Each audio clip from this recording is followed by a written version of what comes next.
본 방송에서 제공하는 투자 정보는 투자 판단에 대한 조언입니다.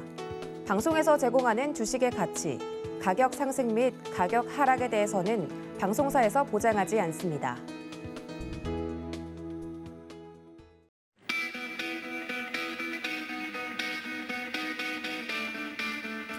안녕하십니까. 고수익 작전 타임의 도지은입니다. 제20대 대통령 선거에서 국민의힘 윤석열 대선 후보가 당선이 확정이 됐습니다. 앞으로 대한민국의 향후 5년간의 경제를 책임질 대통령 당선인이 확정이 된 만큼 앞으로 우리 시장에 미칠 영향에 대해서 투자자분들은 발빠르게 대응을 하셔야 될 것 같은데요. 오늘 이 시간을 통해서 작전 타임도 가져볼 테니까 끝까지 저희와 함께 해주시면 좋을 것 같습니다. 일단 어제 우리나라가 휴장이었던 그때 글로벌에서 쏟아져 나왔던 외신들과 뉴욕 증시 마감 시황까지 좀 봐야 될 것 같은데요. 간밤에 마무리가 된 뉴욕 증시 상황 먼저 보고 오도록 하겠습니다. 함께 보시죠. 네, 간밤에 뉴욕 증시 마감 상황부터 살펴보도록 하겠습니다. 뉴욕뿐만 아니라 유럽에서도 지수가 센세이션할 정도로 크게 올랐다라는 이슈들이 쏟아져 나왔는데요. 뉴욕 증시 먼저 보시면 다우존스 그리고 나스닥 S&P 500 모두 올라주는 모습입니다. 다우지수 2% 마감한 채로 마감이 지어졌고요. 특히나 나스닥 지수 코인과 관련된 이슈가 나오면서 3.59% 큰 폭으로 상승을 해줬습니다. 13,255포인트 선에 마무리가 됐고 S&P 500은 2.57% 상승하면서 4,277포인트 선에 마무리가 됐습니다. 주요 종목들 보시면 나스닥을 중심으로 크게 올라준 것을 확인할 수 있는데요. 특히 애플 3.50%, 마이크로소프트 4.59% 오르면서 288달러 선에 알파벳 A도 4.97% 큰 폭으로 올라주면서 2,668포인트 선에 마무리가 지어졌습니다. 아마존도 보도록 하겠습니다. 2.40% 상승하면서 2,785포인트 선에 마무리가 지어졌고요. 테슬라 그리고 엔비디아도 큰 폭으로 올라줬습니다. 테슬라 4%대, 엔비디아 6.97% 상승하면서 7%가 조금 못 미치면서 230달러 선에 마무리가 지어졌습니다. 변동성 지수인 빅스 지수 7.63% 하락했고요. WTI 특히나 유가 이야기가 많이 나올 텐데 12% 하락하면서 110달러 선 아래로 마무리가 지어지는 모습입니다. 108달러 선에 마무리가 지어졌고요. 골드, 금 가격은 2.7% 하락하면서 1988달러 선에 마무리가 지어졌습니다. 오늘의 특징주도 보도록 하겠습니다. JB헌트 먼저 볼 텐데 골드만삭스가 이 종목에 대한 매수로 의견을 업그레이드한 후에 해운 회사의 주가가 상승 마감했는데 그중에 JB헌트는 2.83% 상승하면서 199달러 선에 마무리가 지어졌습니다. 다음은 제너럴 일렉트릭 보도록 할 텐데요. 이 주가는 회사 이사회가 30억 달러 규모의 자사주를 매입 프로그램을 승인했다라는 소식 이후에 장중에는 4.4%까지 상승했고 마감은 3.52% 상승한 채로 마감이 지어졌습니다. 스티치픽스도 보도록 하겠습니다. 회계 3분기 가이던스가 기대 이하로 나오면서 의류 소매업체의 주가가 전반적으로 하락한 가운데 스티치픽스 6.09% 하락하면서 10달러 선에 마무리가 지어졌습니다. 잠시 후 외신 기사에서도 설명을 드릴 텐데 미국 재무부에서 코인과 관련된 이슈가 나오면서 코인베이스 10.48% 상승하면서 178달러 선에 마무리가 지어졌고요. 카니발 같은 경우도 8.75% 상승하면서 마무리가 지어졌습니다. 대표적인 리오프닝 관련주인데 리오프닝 관련주에 대한 관심도가 높아지고 있습니다. 마지막으로 유가가 하락하면서 할리버튼의 종목 주가도 5.22% 하락하면서 34달러 선에 마무리가 지어지는 모습입니다. 네, 이렇게 글로벌 증시는 센세이션 할다라고 이야기가 나올 정도로 큰 폭으로 좀 올라주는 모습을 보였습니다. 어떤 기사들이 나왔는지 외신 이슈도 체크해 보시죠. 네, 첫 번째 이슈 먼저 살펴보도록 하겠습니다. 코인과 관련된 이슈인데요. 조 바이든 미국 대통령이 디지털 자산에 대한 행정명령에 서명을 했다라는 소식이 들려오면서 비트코인 가격이 8% 이상 올랐습니다. 제닛 옐런 미 재무부 장관은 불법 금융과 관련된 위험을 해소하고 또 소비자들과 투자자들을 보호하고 금융 시스템과 더 광범위한 경제에 대한 위협도 막을 것이다라고 강조를 했는데요. 이러한 행정명령에 따라서 재무부는 연계 기관과 합의해서 미래 화폐와 결제 시스템에 대한 보고서들을 작성할 예정입니다. 또 금융안전감독위원회를 소집해서 이 디지털 자산의 잠재적 금융안전 위험을 평가하고 적절한 안전장치가 마련돼 있는지도 평가할 예정이라고 밝혔습니다. 이번 행정명령에 가상화폐 투자자와 업계는 크게 환영하는 분위기였고 관련돼서 앞서 살펴본 코인베이스의 같은 종목들도 큰 폭으로 오름세를 보였습니다. 두 번째 이슈로 넘어가 보도록 하겠습니다. 미국의 지난 1월 채용 공고가 1,130만 건을 기록하면서 전월 수정치보다 감소한 것으로 나타났습니다. 현지 시각 9일 미국의 노동부 구인 이직 보고서에 따르면 1월 채용 공고는 1,130만 건을 기록을 했는데요. 이는 직전 월인 지난해 12월 수치가 1,090만 건에서 1,150만 건으로 상향 수정된 것이고 수정치보다 감소했다는 걸 알 수 있습니다. 전체 고용 및 채용 공고에서 이 채용 공고 수치를 보면 비율은 7.0%로 전월보다 늘었는데요. 구인과 이직 설문조사는 노동부의 비농업 부문 고용보다 한 달 늦게 나오지만 노동시장이 활발한지 혹은 침체인지 등에 관한 더 정교한 정보를 제공한다는 점에서 짚어볼 만하겠습니다. 다음 이슈도 보도록 하겠습니다. 원유 가격에 대한 이야기가 나오고 있습니다. 지난주 내내 원유가 급등해서 시장이 불안하다는 이야기를 전달해 드렸는데 미국의 주간 원유 재고가 시장 예상치보다 큰 폭으로 감소했다는 뉴스입니다. 다만 원유 재고 감소에도 불구하고 유가가 하락세를 유지했다는 게 중요한데 현지 시각 9일 미국의 에너지정보청과 다우존스에 따르면 지난 4일로 끝난 한 주간의 원유 재고는 전주 대비 186만 3천 배럴 감소한 4억 1천만 배럴 정도로 집계가 됐습니다. 이렇게 원유 재고가 하락을 했음에도 불구하고 감소를 했음에도 불구하고 원유 가격이 상승을 했다는 것은 월스트리트저널이 집계한 이 전문가 예상치인 40만 배럴 감소의 4배 이상 큰 폭으로 줄어든 셈인데 원유 재고 감소 소식에도 국제 유가가 반락 흐름을 이어갔습니다. 최근 전쟁 우려에 유가가 폭등을 하면서 숨고르기 흐름이 펼쳐진 것으로 풀이가 되고 있습니다. 마지막 뉴스도 보도록 하겠습니다. 영국의 런던 금속거래소가 현지 시각 8일 니켈 거래를 중단하기로 결정했습니다. 이 부분에 대해서는 밤새 전례를 찾아볼 수 없는 니켈 가격 상승으로 오늘 하루 동안 니켈 거래를 중단한다라고 거래소가 밝힌 것인데요. 니켈 시장이 다시 열릴 수 있도록 노력을 하겠고 가능한 한 빨리 정상적인 흐름을 찾을 수 있도록 노력하겠다는 발표를 덧붙였습니다. 이 니켈 가격이 비정상적으로 상승한 것에 대해서는 러시아의 우크라이나 침공으로 인해서 스테인리스관과 전기차 배터리 제작에 필수적인 이 니켈 공급에 대해 차질 우려가 가격 급등으로 이어진 것으로 시장은 풀이하고 있습니다. 이 부분에 대해서는 이후 작전 타임을 통해서 저희 전문가와 함께 관련된 이슈들도 짚어보도록 하겠습니다. 네, 이렇게 저희가 휴장을 겪는 동안 일어났던 글로벌 이슈들과 외신 기사들까지 살펴보고 왔습니다. 이 부분에 대해서 시원하게 또 풀이를 해주실 전문가님 모셔보도록 하겠습니다. 첫 번째는 브레인 코리아 인베스트 신승용 대표님 준비하고 계십니다. 인사 나눠보겠습니다. 대표님 안녕하십니까? 네, 안녕하십니까. 네, 반갑습니다. 대통령 선거가 마무리가 되고 대통령 당선인도 확정이 된 이 시기에 글로벌 이슈들을 하나하나 또 체크해 나가야 될 것 같습니다. 오늘 첫 번째 준비해 주신 이슈부터 좀 넘어가 보도록 할 텐데요. 오늘 첫 번째 준비해 주신 이슈는 이 자동차 산업과 관련된 이슈를 좀 준비를 해 주셨다고 해서 질문 드리겠습니다. 관련돼서 저희가 체크해야 될 부분이 어딜까요? 네, 지금 앞서서 이제 그 가격객 지난밤 미국 증시 그리고 글로벌 증시에서 가장 크게 영향을 미쳤던 부분. 어쩌면 두 가지 이슈다라고 정리가 될 수 있을 것 같습니다. 한 가지는 바로 국제 유가의 반락 부분이 될 것 같고요. 두 번째는 전기 자동차의 핵심 원자재가 되겠죠. 니켈 거래를 하루 동안 중단하겠다라는 그런 소식. 하루 만에 무려 100%가 넘는 선물 가격의 급등이 나타나게 되면서 거래를 일시적으로 중단하는 초유의 사태가 벌어졌다라는 부분. 여기엔 가장 크게 그리고 가장 민감하게 영향을 받는 우리 산업 섹터는 뭐니 해도 자동차 업종이 아닐까 싶습니다. 자동차. 지금 글로벌 시장 내에서는요, 완성차 업체들을 중심으로 해서 내연 자동차의 핵심 기관이라고 할 수 있는 엔진 개발, 가솔린 엔진에 대한 개발이 속속 중단하겠다라는 발표가 지속이 나타나고 있습니다.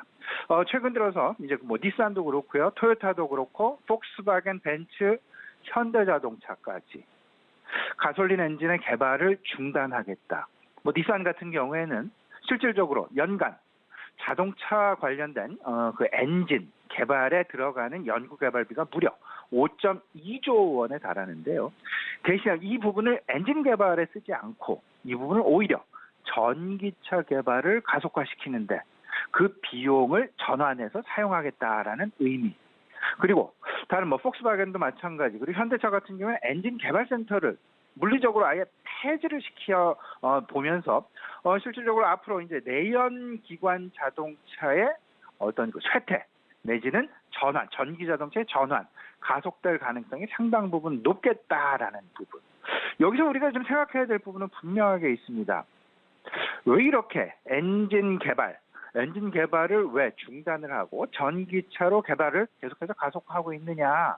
결국 어찌 보면 최근 나타나고 있는 우크라이나에서의 그 전쟁 상황이 오히려 이 부분을 더 가속화시키는 것은 아닌가라는 그런 사실상 불행한 부분이 되겠습니다만은 그럼에도 불구하고 우리 현실 생활에서는 오히려 전기차의 개발, 전기차의 확산, 친환경 자동차의 확산을 가속화시키는 그런 촉발제 역할을 분명히 하고 있는 것은 아닌가라는 부분 분명히 해봐야 될 것 같습니다. 두 가지죠. 최근 계속해서 이야기가 되고 있는 ESG, 경영 환경이 빠르게 정착을 하고 있다라는 부분. 왜냐하면 계속되는 환경 규제에 대한 기준, 강화되는 그런 부분. 이를 내연기관을 가지고는 아무리 연구 개발을 한다 하더라도 제한이 있게 마련입니다. 그 제한에 가까우면 가까워질수록 그 연구 개발비는 더욱더 폭증되어서 나타나게 될 것이고 그 부분을 오히려 해소하려는 노력을 하는 것보다는 지금 현재 시장 내에서 크게 확산 내지는 활성화되고 있는 친환경 전기 자동차에 대한 개발 오히려 이 부분이 비용 면에서 상당 부분 현실적이기 때문이다라는 그런 부분으로 이해하시면 될 것 같고요. 두 번째는 앞서서 간단히 말씀을 드렸죠. 우크라이나 전쟁 자체가 실질적으로 에너지 위기를 오히려 시장 내에 일반인들로 하여금 현실화, 직면하게 만드는 촉발제 역할을 하였다라는 부분. 유가와 천연가스, 고공행진이 지속되고 있습니다. 서방 국가에서는 러시아에서 생산하고 있는 원유와 천연가스 이 부분에 대한 수입을 규제하지 못하고 오히려 그들의 어떤 그 인플레이션이라든지 이런 부분들에 대한 부담이 워낙 크기 때문에 이 부분에 대한 어떤 그 안보, 에너지 안보에 대한 위기감 상당 부분 있는 것이 사실입니다. 이를 극복하기 위해서는 당장은 어떤 그 방법이 없죠. 태양열의 개발이랄지 풍력의 개발이랄지 이런 부분들은 비용과 시간이 사실상 상당 부분 소요가 될 것이고 이런 부분들 때문에 어쩔 수 없이 상승하고 있는 유가를 그대로 받아들여야만 하는. 근데 여기서 그 긍정적인 부분이 많이 나타났습니다. 실질적으로 자동차에서 내연기관을 폐지하고 이제 개발을 하지 않고 확실하게 이제 달이 넘어서 확실하게 이제 전기, 친환경 에너지 자동차로 넘어간다라는 부분. 그 이야기는 결국은 미래형 자동차 시대가 성큼 다가오고 있다라는 부분을 고스란히 설명하고 있습니다. 그렇다면 우리 증권시장 내에서 우리가 바라봐야 될 부분. 한편에서는 전쟁에 대한 우려감, 그리고 인플레이션에 대한 우려로 혹여나 경기 침체 가능성까지도 대두가 되곤 있지만 실물 경제, 실생활 시대에 있어서 자동차 산업은 어마어마한 속도로 빠르게 변화할 수 있는 계기가 형성되었다라는 부분. 말씀을 드려본다면 내연기관의 엔진 개발이 중단이 되었고 환경 규제와 같은 그런 환경 규제 부분이 상당 부분 강화되어지는 그런 모습. 여기에는 막대한 비용이 들어가기 때문에 이를 다른 쪽으로 친환경 에너지로 대체하려는 그런 움직임이 많이 나타나고 있다. 따라서 탈내연기관의 본격 그 시대가 이제 도래하고 있다라는 부분. 그렇게 된다면 우리는 이런 시장 상황의 변동성 이런 부분을 오히려 활용을 해서 시장 내 실생활의 중심축으로 변해가고 있는 자동차 산업 그 속에서 전기 친환경 그리고 자율주행 인포테인먼트 이런 부분 쪽에 대한 관심 게을리해서는 절대 안 되겠다라는 부분 다시 한번 우리 시청자 여러분들 마음속에 새겨두셨으면 합니다. 네, 니켈 가격 폭등과 관련돼서 이 전기차 쪽에 투자를 하는 투자자분들의 걱정이 좀 커지고 있다는 부분에 대해서 우리 대표님께서 이야기를 좀 해드린 것 같습니다. 관련돼서는 그럼 투자 시기에 대해서 많은 분들이 궁금해하실 텐데 전기차 시대가 되는 것은 맞지만 지금 니켈 가격 폭등이나 거래가 중단된 부분들을 봤을 때 시기가 좀 늦어지는 것 아닐까라는 걱정에 대해서는 대표님 어떻게 생각하십니까?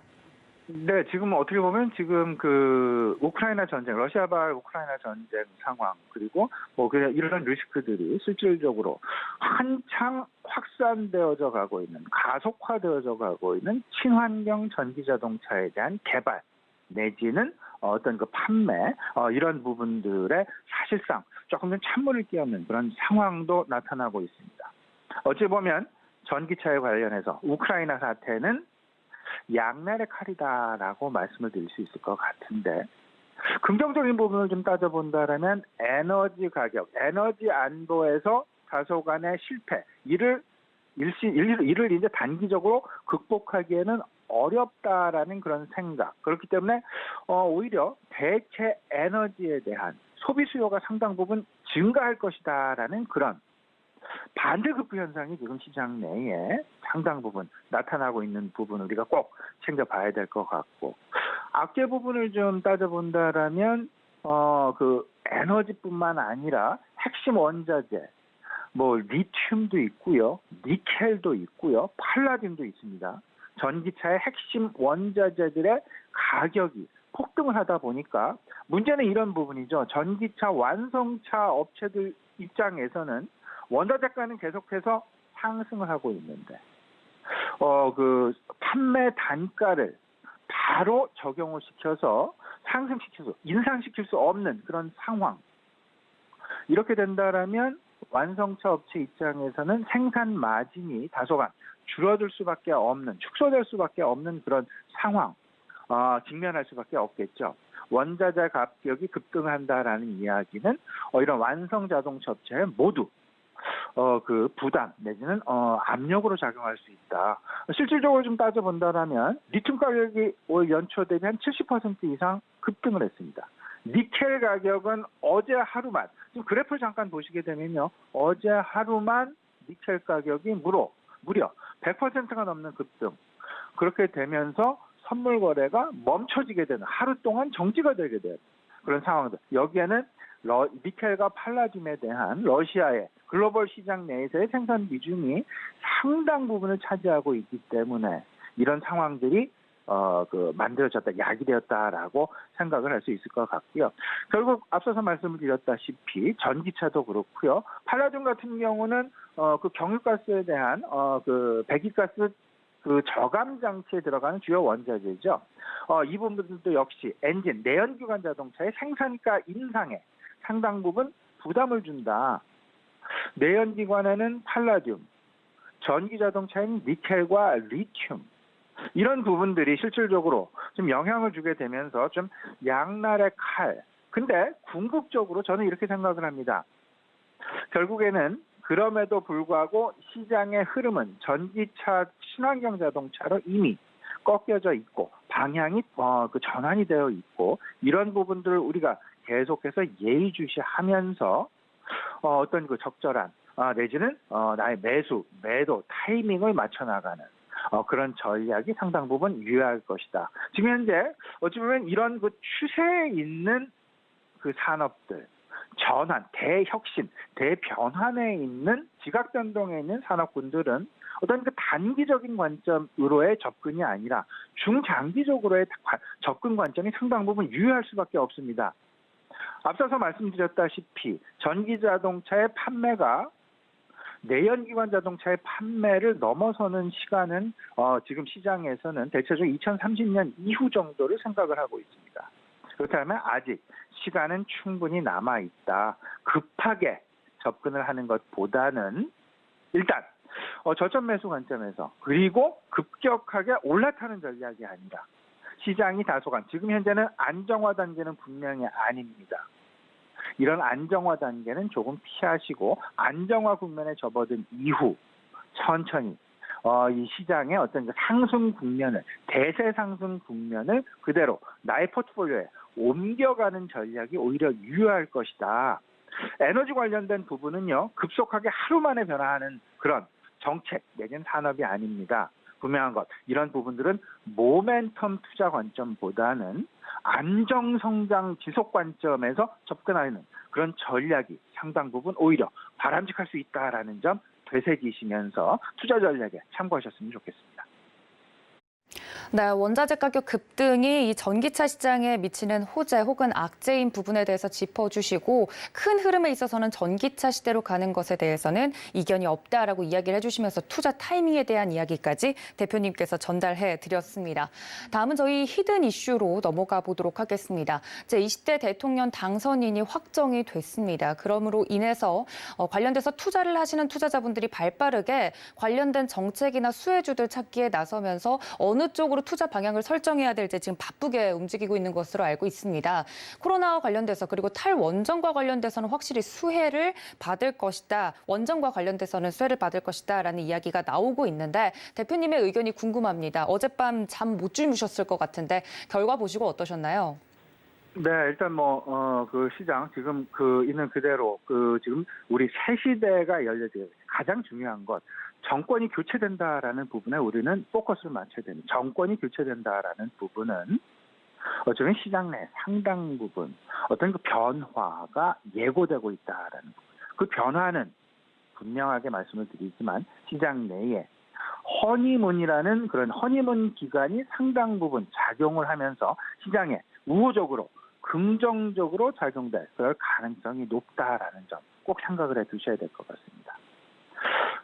윤석열 당선인의 핵심 부분 중에 하나, 규제 완화 부분이 있습니다.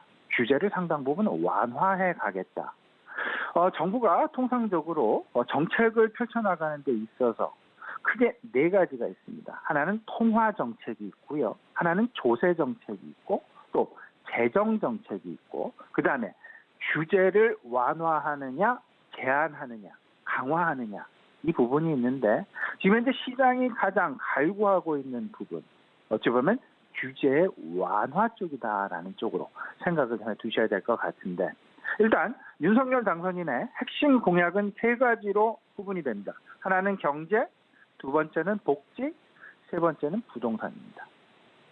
그 핵심 공약 내용을 좀 살펴보게 되면 임기 내에 민간 주도형의 주택 공급 250만 호, 공공주도형은 약 50만 호고 민간 주도가 약 200만 호 정도 임기 내입니다.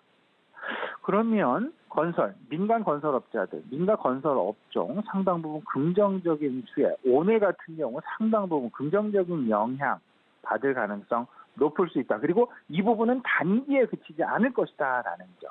지속적인 관심, 섹터의 건설업종 분명히 넣어줘야 되겠다라는 점 말씀 좀 드려보고요. 앞서서 우리 앵커께서 말씀해 주셨습니다만 탈원전도 매우 중요한 핵심 부분이 될 것 같습니다. 완전 180도 변하는 그런 정책이 되겠죠. 탈원전 정책이 대지화가 되어버립니다. 그럼 이와 관련된 업종 손에 꼽을 수 있을 것 같습니다. 관심 분명히 가지셔야 될 것 같고 세 번째 또 하나 시장에서 간과하고 있는 부분이 있습니다. 바로 주식 양도세를 폐지하겠다라는 윤석열 당선인의 공약이 될 것 같습니다. 원래 2020년부터 부과 예정에 있었습니다. 근데 이 부분 주식 양도세를 폐지하겠다. 그러면 당연히 일단 1차적으로 생각나는 업종은 당연히 증권 업종이 될 수밖에 없지 않겠느냐. 윤석열 당선인의 핵심 공약, 지금 글로벌 시장 내에서의 통화 긴축이랄지, 우크라이나의 어떤 그 지정학적 리스크랄지, 반면에 호재 부분에 있어서는 리오프닝이랄지, 신정부 출범, 이런 부분들이 있을 수 있겠지만, 제가 개인적으로 생각하기에는 일단 악재 쪽보다는 호재 쪽에 조금은 더 관심을 가지시고, 리오프닝 되는 그런 업종군과 신정부 출범, 허니문 기간이 그 어느 때보다도 우리 증권시장 내에 긍정적으로 작용할 가능성이 높겠다라는 부분 분명하게 생각을 해보시면서 간단하게 정리됩니다. 증권업종 그리고 탈원전과 관련된 원자력 관련 업종 그리고 주택, 민간 주택 공급 250만 호와 관련이 되어 있는 민간 주택 공급업자들에 대한 관심, 분명히 오늘 같은 경우, 그리고 상당 기간 허니문 기간이 진행되어지는 향후 한 3달 정도 우리 시청자가 꼭 지금 긍정적인 관점에서 접근해 두시면 어떨까 싶습니다. 네, 대표님께서 정리해 주신 3가지 포인트가 있습니다. 증권 관련, 그리고 원자력 관련 업종, 그리고 민간 주택 공급으로 인한 부동산 관련 종목들 보시는 것이 좋겠다 이야기를 해드렸습니다. 그럼 오늘 같은 경우는 저희가 옵션 만기일로 또 알고 있는데 오늘장 전략에 대해서는 어떻게 보십니까? 예, 오늘 이렇게 좀 생각을 하셔야 되겠죠. 우크라이나 상황이 다소간 지금 외교적인 방향을 상당 부분 긍정적인 쪽으로 이제 그 가시화 내지는 어떤 그 접점을 찾아가고 있다라는 그런 기대감이 상당 부분 높아지고 있습니다. 그렇게 되면서 우리 시장에서는 신정부 출범에 대한 기대감이 작용을 하게 될 것이고, 또 한편에서는 또 과연 다음 주에 있을 15, 16일에 걸쳐서 진행이 될 3월 FOMC 이에 대한 이제 그 관심 시장 내에 들어올 수밖에 없습니다. 다음 주에 있을 3월 FOMC 우크라이나에 대한 전쟁 상황이 어떻게 전개되어지느냐 이에 따른 영향 받을 수밖에 없고요. 그에 따른 에너지 가격의 변화 이런 부분들로 인한 인플레이션과 관련된 그들의 진단, 연준의 진단이 과연 어떻게 나올 것이냐. 이렇게 되면서 실질적으로 시장 내 예고되어져 있는 통화 스탠스 3가지입니다. 금리를 동결할 것이냐, 25bp 인상을 할 것이냐, 50bp 인상을 할 것이냐. 지난주 파월 의장은 상원과 하원에서 이제 모두 발언을 했죠. 그는 25bp 인상을 강력하게 지지하고 있다라는 부분으로 일단 시장은 25bp 인상 이상의 인상은 나타나지 않을 것이다. 오히려 시장은 금리 동결도 가능하지 않겠느냐라는 기대감마저도 지금 현재의 에너지 가격 급등 때문에 인플레이션에 대한 우려감 때문에 나타나고 있다라는 부분. 오히려 시장 안도 가능성 기대해 볼 만하지 않을까라는 생각이 좀 많이 들고요. 테이퍼링에 대한 종료가 무사히 마치게 될 것이냐. 그리고 혹여나 이제 그 양적 긴축 시장 내 이제 그 시사가 되고 있죠. 이 양적 긴축이 과연 5월부터 시작이 될 것이냐, 7월부터 시작이 될 것이냐. 그에 대한 힌트를 이번 3월 FOMC에서 어떻게 내놓을 것이냐. 이 부분으로 이제 시장의 관심은 이동하게 될 것이다. 그렇게 되면서 궁극적으로 이런 말씀 드려봅니다. 오늘 우리 시장 분명합니다. 긍정적인 쪽에 관심이 더 나타나게 되면서 그 긍정적인 이슈, 시장 내에 있는 호재, 생각을 해본다면 2가지입니다. 리오프닝이라는 것 1가지와 신정부 출범 허니문이라는 부분 1가지가 되겠습니다. 이 2가지의 시장은 방점을 오늘 찍을 가능성이 상당 부분 높고요.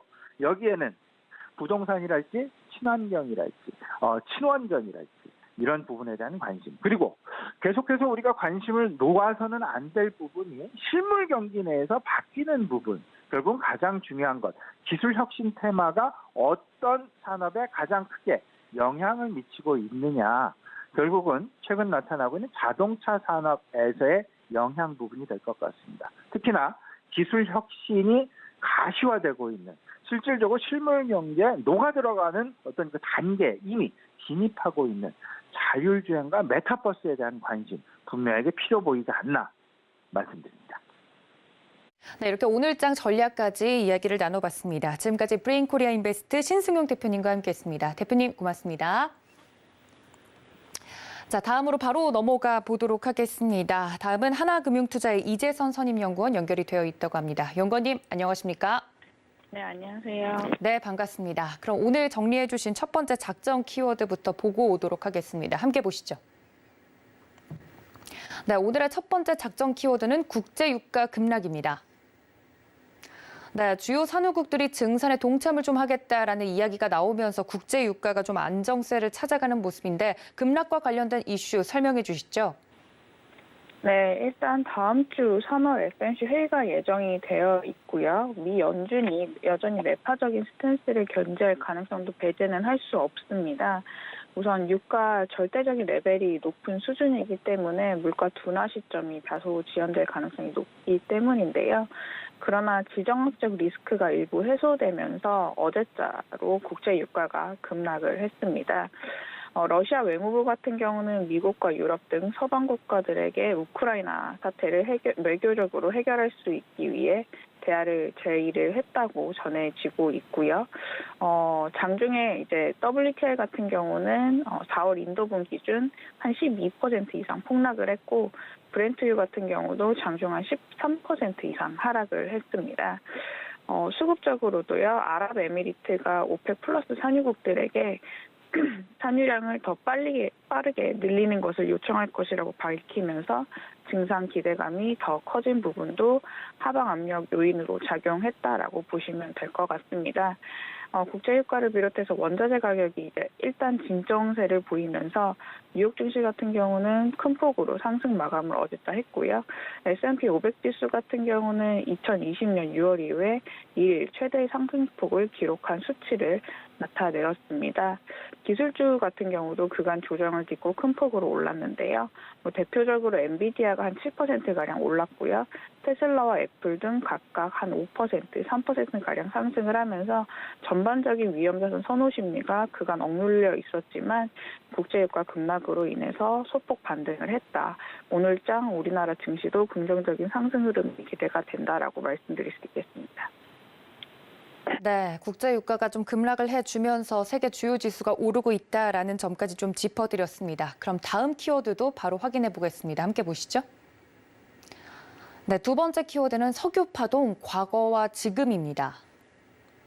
네, 지금 제3의 석유 파동이 오는 것이 아니냐라는 그런 불안감이 지난주까지만 해도 팽배했는데 관련돼서 많은 부분에서 걱정이 좀 된다라는 이야기들이 나오고 있습니다. 석유 파동, 이번 일만 있었던 건 아닌 것 같은데 과거와 지금 어떤 키워드일까요? 네, 일단 과거 1, 2차 석유 파동을 좀 구간별로 나눌 필요가 있을 것 같은데요. 1970년대와 80년대에 각각 발생을 했습니다. 중동 전쟁으로 인해서 공급발 원자재 쇼크가 진행된 구간이라고 보시면 될 것 같고요. 크게 차이점은 현재와는 조금 경기 침체 가능성이 차이점이 있다라고 보시면 될 것 같습니다. 1차 스태그플레이션 구간 당시에 리세션 확률 같은 경우는 70%에 육박을 했었고요. 경기 선행지수 같은 경우는 마이너스 영역에서 머물렀었습니다. 2차도 마찬가지였고요. 리세션 확률은 40%에 육박을 했고 경기 선행지수 같은 경우 역시 마이너스권에 진입을 한 바가 있었습니다. 2차 같은 경우는 리세션 최단기 구간 침체였지만 1950년 이후에 가장 큰 마이너스 GDP 성장 폭을 기록을 했기 때문에 경기가 매우 안 좋았다라고 평가를 할 수가 있겠고요. 다만 현재 같은 구간에서는 리세션 확률이 아직까지는 양호한 편입니다. 20% 미만을 유지를 하고 있고요. OECD 경기 선행지수 같은 경우는 여전히 플러스 진입권에 머물러 있기 때문에 아직까지 경기 침체 가능성은 조금 낮다라고 보시면 될 것 같습니다.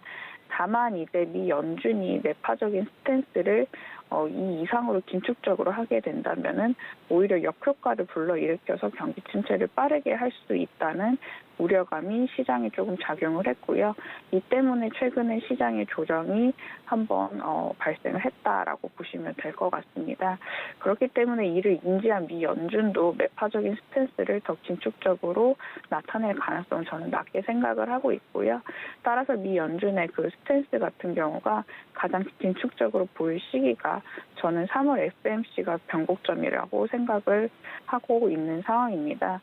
당시 과거 스태그플레이션 국면에도 통화 정책을 살펴보면은 미 연준 같은 경우는 초반에 긴축적인 스탠스를 조기에 조금 많이 강하게 나타냈고요. 그 이후에 이제 다시금 완화적인 흐름의 패턴을 두 구간 내에서 동시에 시연을 한 바가 있습니다. 미 연준의 긴축적인 스탠스가 3월 FOMC 회의에서 가장 매파적일 가능성이 높다면요. 오히려 시장은 불확실성 해소 차원에서 안도할 것으로 생각이 들고 있고요. 실제로 2차 석유 파동 시기 중에 미 연준의 급진적 금리 인상 구간이었던 3월 달을 제외하고 S&P 500 월평균 상승폭 같은 경우는 모두 양호한 흐름, 평균 한 4% 수익률을 기록을 했습니다. 현재 이제 3월 FOMC 회의에서 50bp 금리 인상 같은 경우는 러시아 우크라이나 전쟁에 따라서 완전히 논의에서 제외됐다는 점도 한번 주목해 볼 필요가 있겠고요. 네, 두 번째 키워드인 석유 파동, 과거와 지금에 대한 이야기까지 들어봤습니다. 이야기를 좀 들어보니 3월에 있을 FOMC에서 나올 이야기가 관건일 것 같은데 그럼 오늘 시장 대응 작전에 대해서 좀 여쭤봐야 될 것 같습니다. 나스닥이 오른 걸 좀 보니까 성장주들에 대한 기대감도 커지고 있는 것 같은데 오늘 시장 대응 작전 어떻게 짜볼까요? 네, 일단 전반적으로 위험자산 선호 심리가 다시금 살아날 것으로 보여지고 있고요. 국제유가 하락에 따라서 그간 조정폭이 깊었던 낙폭 과대주 위주로 반등이 예상되고 있습니다. 금리 하방 압력이 좀 더 세다면은 대형 성장주를 주목해볼 시점이라고 판단이 되고 있고요. 유가 레벨에 따른 시나리오를 조금 가정을 해보자면 유가가 지금 한 110달러 선 현 수준에 머문다면은 반등 구간에서 일단은 수입 원자재 의존도가 높은 업종들에게 상대적인 반등폭이 오히려 조금 적을 것으로 예상이 되고 있습니다. 우리나라 같은 경우는 철강이라든지 석유화학이 이제 수입 원자재 의존도가 상대적으로 높고요. 다만 이제 의존도 같은 경우는 금융위기 이후에 점차 축소되고 있는 양상이기 때문에 아직까지 유가라든지 그에 따른 물가 파급 효과 영향력은 좀 과거 대비 낮을 것으로 판단이 되고 있습니다. 유가 하락이 진행이 된다면 긍정적인 경우의 수는 두 가지로 압축을 할 수 있겠는데요. 첫 번째로 금리 하락폭이 원달러 환율 하락폭보다 크다면은 그간 이제 밸류에이션 부담, 가격 부담이 상대적으로 높았던 대형 성장주 중심 소프트웨어라든지 게임 업종의 반등 여력이 높을 것으로 생각이 되고 있고요. 반대로 이제 원달러 환율 하락폭이 금리 하락폭보다 크다면요. 아무래도 수급적으로 외국인 패시브 수급 민감도가 높은 업종들이 조금 반등 여력이 높을 것으로 보여지고 있습니다. 해당 업종 같은 경우는 대표적으로 반도체를 꼽을 수가 있겠습니다. 네, 대형 성장주에 대한 기대까지 이야기를 들어봤습니다. 지금까지 하나금융투자의 이재선 선임연구원 함께했습니다. 연구원님 고맙습니다. 감사합니다.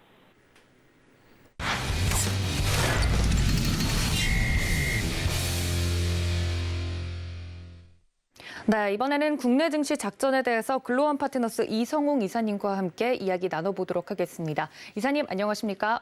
네, 안녕하세요. 네, 반갑습니다. 지난밤이 굉장히 길었습니다. 제20대 대통령으로 국민의힘 윤석열 이제 대통령 당선인이 확정이 됐는데 5년 만에 정권 교체가 좀 이루어지지 않았습니까? 금융시장에서는 이걸 긍정적으로 받아들일지 좀 궁금한데 이사님 여기에 따른 작전 어떻게 세워볼까요? 네, 일단은 새로운 대통령이 확정이 되면서 전반적으로 시장에는 일단은 불확실성 요소가 해소된 것으로 판단을 해볼 수 있겠고요.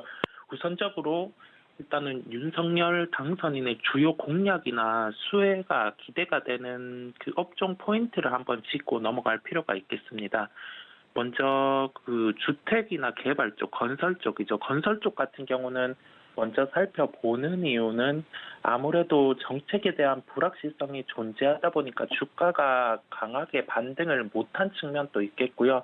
추가적으로 그 정책에 대한 확정이 나타난다고 하면은 불확실성 해소로 인해서 주가 반등이 빠르게 나타날 수 있기 때문에 이와 관련된 공약을 먼저 살펴보고 가도록 하겠습니다. 일단은 재건축, 재개발 규제 완화라든지 민간주도 주택 공급 그리고 1주택자 종부세 면제 이러한 요인들이 있겠는데요. 통상 이게 지금 아주 러프하게 나와 있는 상황이다 보니까 구체적으로 이 요인에 대해서 어떤 부분을 또 강조해서 나타나는지 여부에 따라서 업종의 반등이 가능하겠습니다. 그리고 추가적으로 그 에너지 측면에서는 탈원전 폐기 측면이 가장 큰 포인트로 볼 수 있겠는데요. 그렇다 보니까 원전 관련주들은 최근에 글로벌적으로도 환경이 조성되어 있는 상황이고 우리나라 같은 경우는 반대급부의 정책이었다 보니까 주가 흐름이 좋지 않았는데 아무래도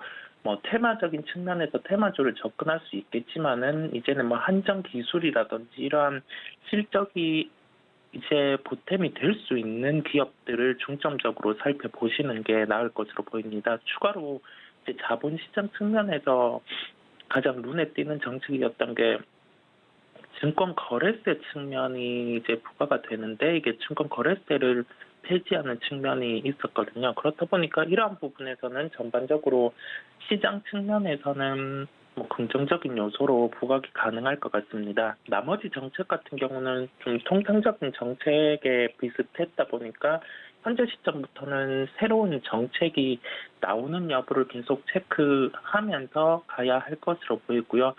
단기 테마도 이와 연관해서 부각될 수 있지만은 실적과 연계되는 업종이나 종목을 찾아야 한다고 한 번 더 강조드리도록 하겠습니다.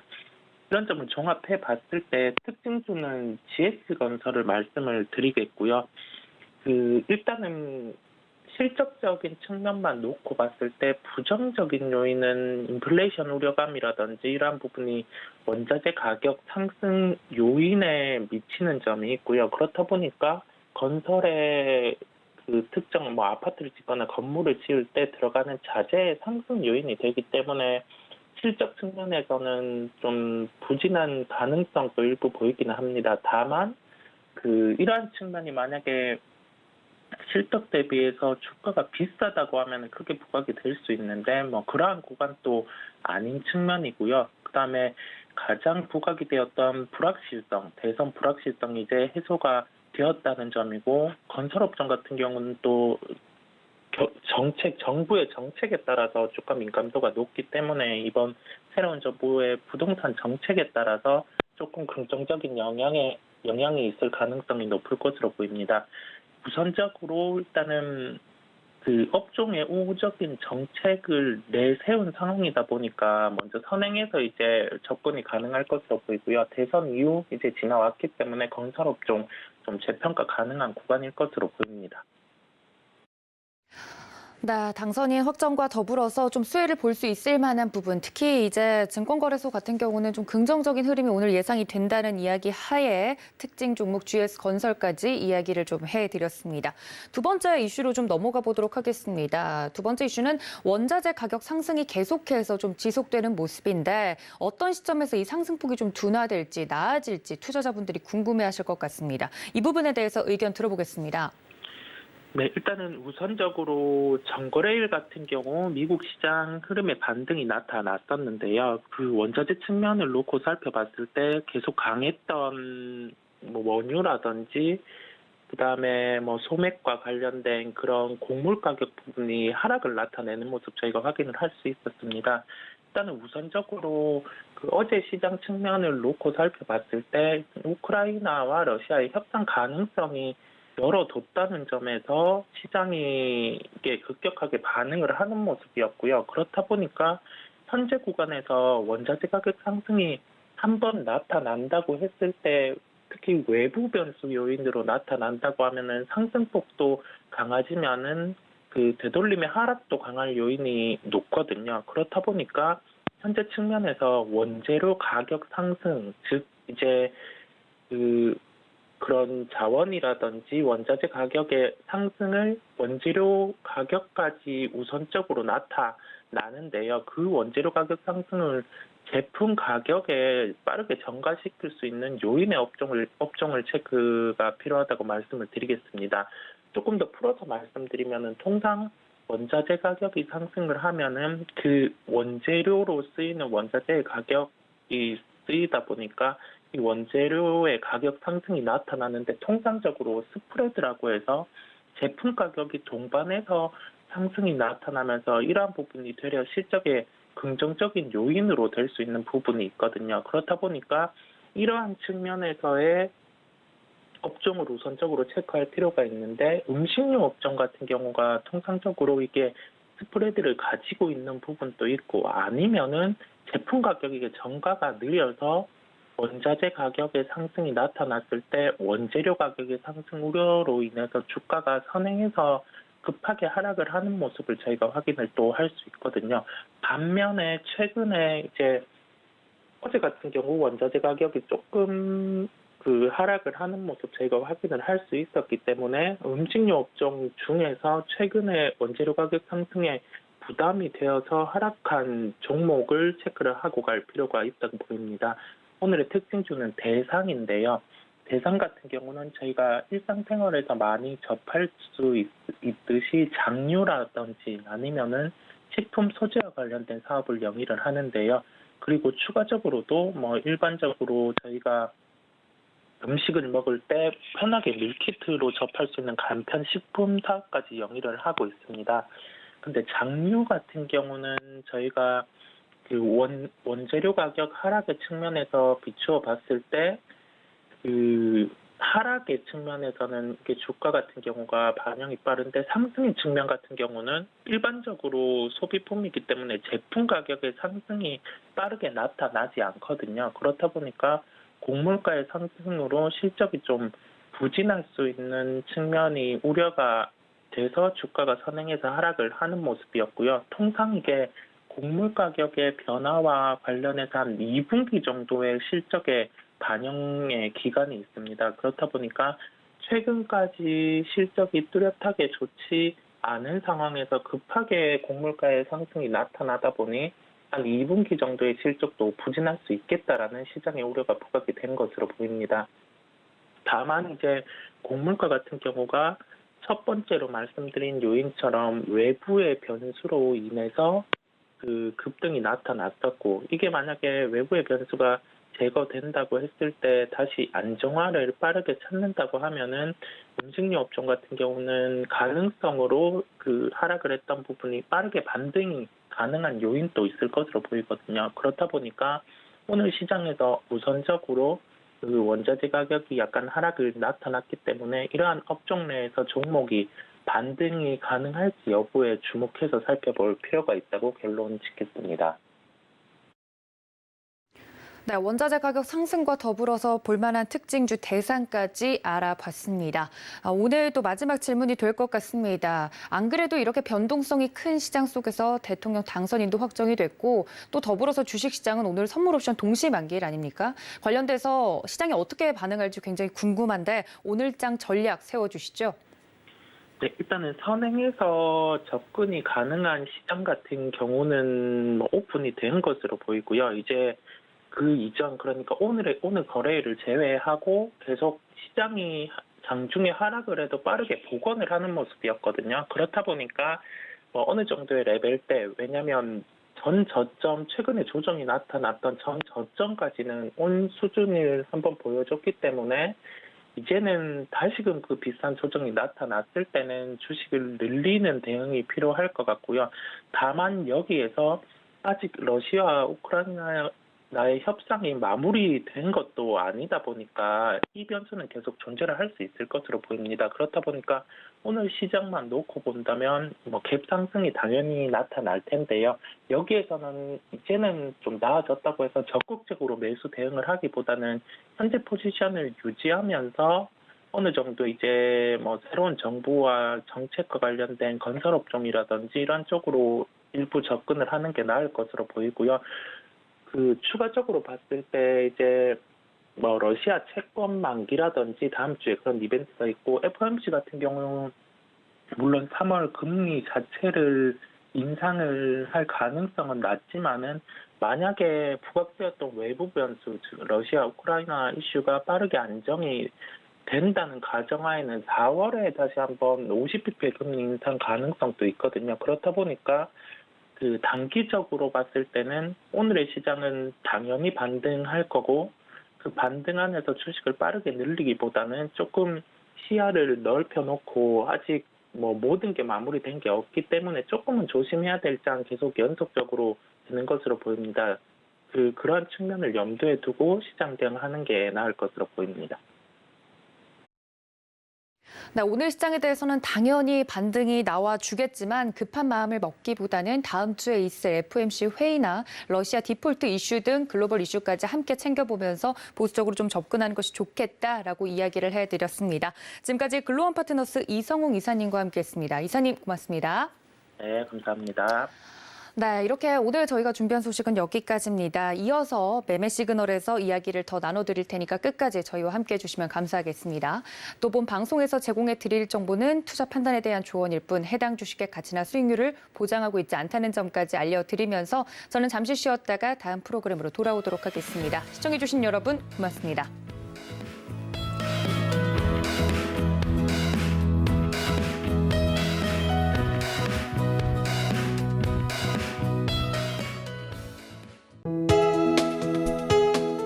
본 본 방송에서 제공하는 투자 정보는 투자 판단에 대한 조언입니다. 방송에서 제공하는 주식의 가치, 가격 상승 및 가격 하락에 대해서는 방송사에서 보장하지 않습니다.